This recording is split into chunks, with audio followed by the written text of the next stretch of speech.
Pemirsa, pemerintah mewajibkan pekerja, baik PNS, pegawai swasta maupun pekerja mandiri atau freelancer untuk ikut program simpanan tabungan perumahan rakyat atau TAPERA. Ya, berdasarkan aturan ini gaji para pekerja akan dipotong sebesar 3% setiap bulannya.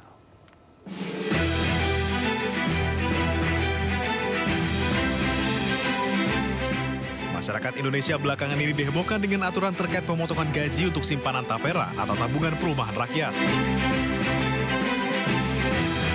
Potongan simpanan TAPERA tercantum dalam peraturan pemerintah atau PP nomor 21 tahun 2024 tentang perubahan atas PP nomor 25 tahun 2020 tentang penyelenggaraan TAPERA.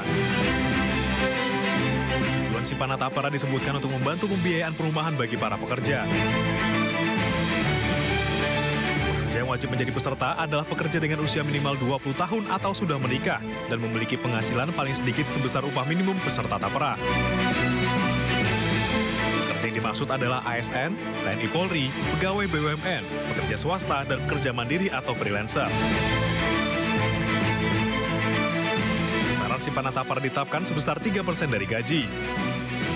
Untuk peserta pekerja, 0,5% akan ditanggung pemberi kerja dan 2,5% sisanya ditanggung pekerja. Sementara untuk pekerja mandiri atau freelancer menanggung beban potongan seluruhnya sesuai dengan penghasilan yang diterima.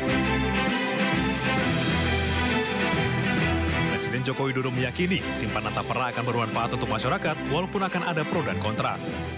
Ya, semuanya dihitung lah. Biasa dalam kebijakan yang baru itu pasti masyarakat juga ikut berhitung, mampu atau nggak mampu, berat atau nggak berat. Seperti dulu waktu BPJS di luar yang BPI yang gratis 96 juta kan juga ramai, tapi setelah berjalan kan saya kira merasakan manfaatnya bahwa rumah sakit tidak dipungut biaya, hal-hal seperti itu yang akan dirasakan setelah berjalan. Kalau belum biasanya pro dan kontra. Pemerintah memberikan waktu untuk pendaftaran pekerja kepada Badan Pengelola TAPERA paling lambat tahun 2027. Liputan iNews melaporkan. BP TAPERA menyatakan tabungan perumahan lebih disasar kepada pekerja yang belum memiliki rumah, khususnya yang berpenghasilan di bawah minimum.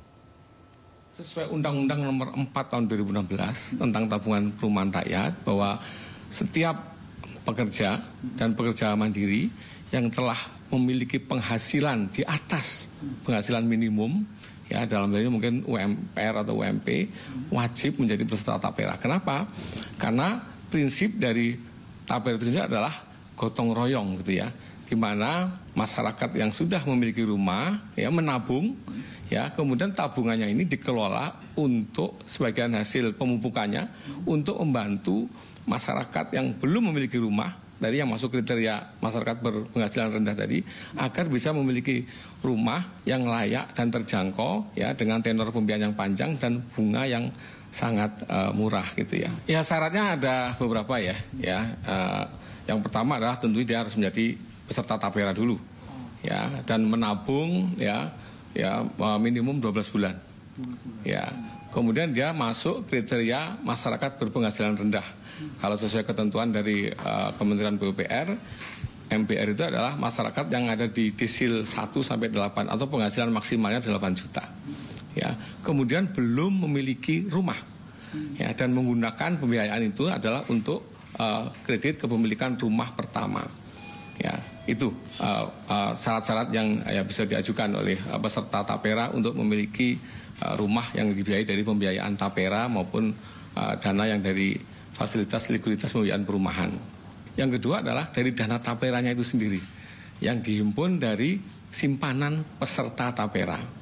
Ya, ini kalau ngomongin outputnya saat ini mungkin FLPP dari mulai tahun 2010 ya itu sudah mampu menyediakan kurang lebih hampir 1,5 juta rumah untuk masyarakat berpenghasilan rendah. Sedangkan TAPERA-nya sendiri, ya dari dana TAPERA sendiri sejak dulu kan Bapertarum ya, yang kepesertaan ASN itu dikelola oleh yang lembaga namanya Bapertarum, kemudian 2020 itu dilikuidasi dan diintegrasikan fungsinya ke BP TAPERA.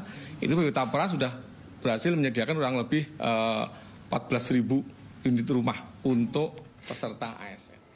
Kebijakan pemotongan gaji untuk simpanan tabungan perumahan rakyat dinilai cukup memberatkan, baik bagi pekerja swasta dan bahkan pekerja mandiri atau freelancer. Apalagi kebijakan ini dilakukan tanpa sosialisasi terlebih dahulu dari pemerintah. Iya, ini memang kebijakan PP 21 itu memang jujur membebani masyarakat, ya sangat bagi masyarakat.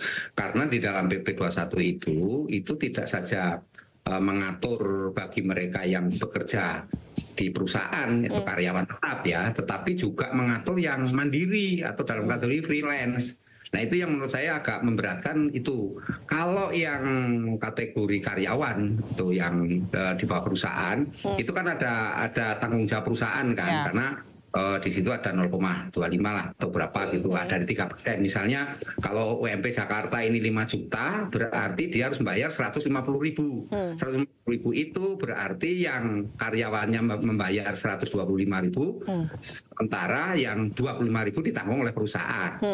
Nah, cuman ini kan perusahaannya jadi berat juga. Kalau karyawannya sampai 1.000 misalnya nanggung seperti itu, apakah itu akan efektif aturan itu? Nah, kemudian bagi karyawan. Aturan program simpanan tabungan perumahan rakyat atau TAPERA menuai pro dan kontra di kalangan pekerja. Sebagian pekerja keberatan karena gajinya harus dipotong 3%, namun sebagian setuju untuk tabungan di masa depan. Sebenarnya sih nggak setuju ya, tapi ini kan peraturan pemerintah baru, jadi kita mau nggak mau, walaupun gaji nggak naik juga, tetap harus terima sih. Menurut saya itu harusnya opsional aja ya, kan orang juga sekarang dengan biaya yang makin tinggi, terus ada wacana juga katanya biaya listrik mau naik juga, itu opsional lah. Kalau menurut saya sih, kalau buat pribadi saya setuju ya, karena itu membantu buat kaum muda seperti saya yang punya pengen punya rumah ya. Cuman ya kembali lagi ke masing-masing, mungkin ada yang nggak setuju juga karena mungkin mereka sudah kecukupan punya rumah atau ada warisan dari orang tua gitu. Mungkin 50-50 ya, 50-50 gitu ya. Mungkin di satu sisi bagus gitu, kayak jadi biar konsumerisme pekerja-pekerja sekarang tuh jadi kayak dipaksa buat nabung gitu. Tapi di satu sisi juga mungkin udah ada yang punya rumah dan punya kebutuhan yang lebih mendesak lain gitu, atau misalkan masih kontrak atau masih ngekos, jadi kan bisa untuk beli yang lain gitu.